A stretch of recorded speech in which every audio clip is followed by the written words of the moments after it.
నమస్కారం మిత్రులారా. ఈరోజు ఆంధ్రప్రదేశ్లో రాష్ట్ర అధ్యక్షులుగా ఉన్నటువంటి తెలుగుదేశం పార్టీకి పల్లా శ్రీనివాసరావు ఆ ఇంటి పేరు కానీ పల్లవలు పల్లా అని ఈరోజు పల్లా అని మనం యాదవ్ కులంలో మనం ఆ పేరు వింటుంటాం. అయితే చరిత్ర చూసినట్లయితే కాకతీయ రాజులు కానీ అదేవిధంగా పల్లవులు కానీ చంద్రగిరిని పాలించినటువంటి ఎమ్మిడి నరసింహ యాదవ్ కానీ అలాగే అద్దంకిని పాలించినటువంటి యాదవరాజులు కానీ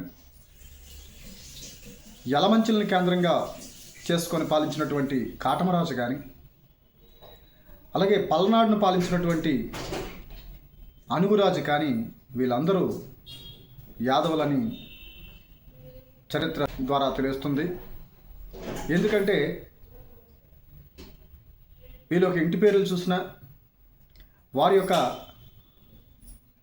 పేర్లు చూసుకున్నట్లయితే వీరందరికీ కూడా సంబంధాలు కూడా ఉన్నాయి. కాకతీయుల కాలంలో కాటమరాజుకి తమ్ముడైనటువంటి రాజు అప్పట్లో కాకతీయ రాజ్యంకి వెళ్ళటం సందర్శించడం ఇవన్నీ జరిగేవని తెలుస్తుంది.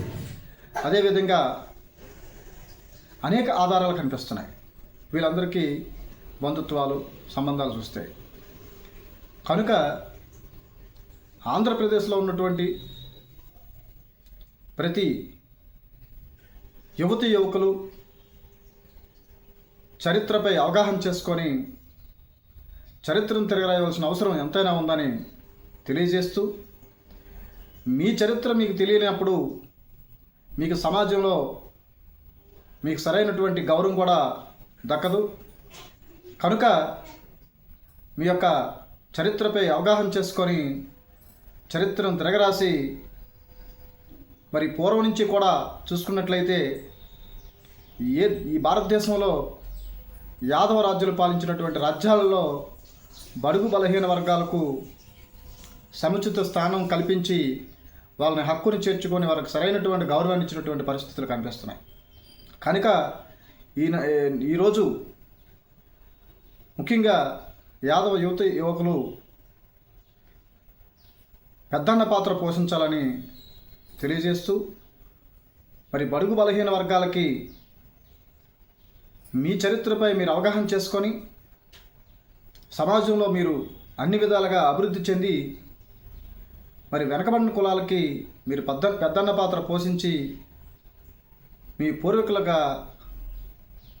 రాజులు ఎవరైతే ఉన్నారో మీ పూర్వ రాజులు వారి అందరినీ కూడా ఆదర్శంగా తీసుకొని ఈ సమాజంలో మీరు రాజ్యాధికారం వైపు పయనించాలని తెలియజేస్తూ, అలాగే ఈరోజు పల్నాడులో అనుగురాజు బలుగు బలహీన వర్గాలకు అప్పట్లో కులభేదాలు లేకుండా వారికి మంచి స్థానం కల్పించినటువంటి రాజు. అయితే చరిత్రలో కొంతమంది చరిత్రకారులు ఆయన గురించి తొక్కు పెట్టి నొక్కి రాశారనేది తెలుస్తుంది. అంటే ఆయన దగ్గర మంత్రిగా చేసినటువంటి మంత్రులను గొప్ప వ్యక్తులుగా రాశారు, కానీ రాజ్యానికి రాజుని మాత్రం ఆయన గురించి మాత్రం ఎక్కడా కూడా పెద్దగా రాసింది లేదు. అంటే దీనిపై ఒకసారి అవగాహన చేసుకోవాలి. మన చరిత్రను మనమే రాసుకోవాలి. మన చరిత్రను మనం మరోసారి తిరగరాయాలని నేను ఒకసారి యువతి యువకులకు తెలియజేస్తూ, ఎవరో మన గురించి రాయరు, ఎవరో మన గురించి పనిచేయరు, మన గురించి మనమే పని చేసుకోవాలి. కనుక మర్నాడు పల్లవులుగా చెప్పుకున్నటువంటి రాజులు మనం చెప్పుకుంటున్నాం పల్లవులు గొప్పగా పాలించారని. ఆ పల్లవులు ఎవరో కాదు, నేడు పల్లా అని ఇంటి పేరు ఏదైతే ఉందో వాళ్ళే అని మనకి ఒక రకంగా చరిత్ర చూసినట్లయితే ఇంటి పేర్లు కానీ వారి యొక్క పేర్లు కానీ చూసినట్లయితే అర్థమవుతుంది. కనుక పూర్తిగా ఆంధ్రప్రదేశ్లో అనేక ప్రాంతాలను అద్దంకిని కానీ అద్దంకిలో కూడా యాదవరాజు పాలించారు. ఇలాగా అనేక సామంతరాజులు ఉన్నారు, మహారాజులు కూడా ఉన్నారు. కనుక మనల్ని మనం గౌరవించుకుంటూ సమాజంలో బడుగు బలహీన వర్గాలకి పెద్దన్న పాత్ర పోషిస్తూ ఈ దేశానికి సనాతన ధర్మాన్ని కాపాడవలసిన బాధ్యత ముఖ్యంగా యాదవ యువత యువకులపైన ఉంది. ఎందుకంటే పూర్వం నుంచి చూసుకున్నట్లయితే అనేక రాజ్యాల్లో అప్పుడు ముస్లిమ్స్ దండయాత్ర చేసినప్పుడు చాలామంది రాజులు సరెండర్ అయిపోయారు, సామంత రాజులుగా తయారయ్యారు. కానీ యాదవ రాజులు మాత్రం ఎదిరించి ఈ సనాతన ధర్మాన్ని, ఈ దేవాలయాల్ని, ఈ భారతదేశ సంపదను కాపాడిన ఎన్నో మనకి ఆధారాలు కనిపిస్తున్నాయి.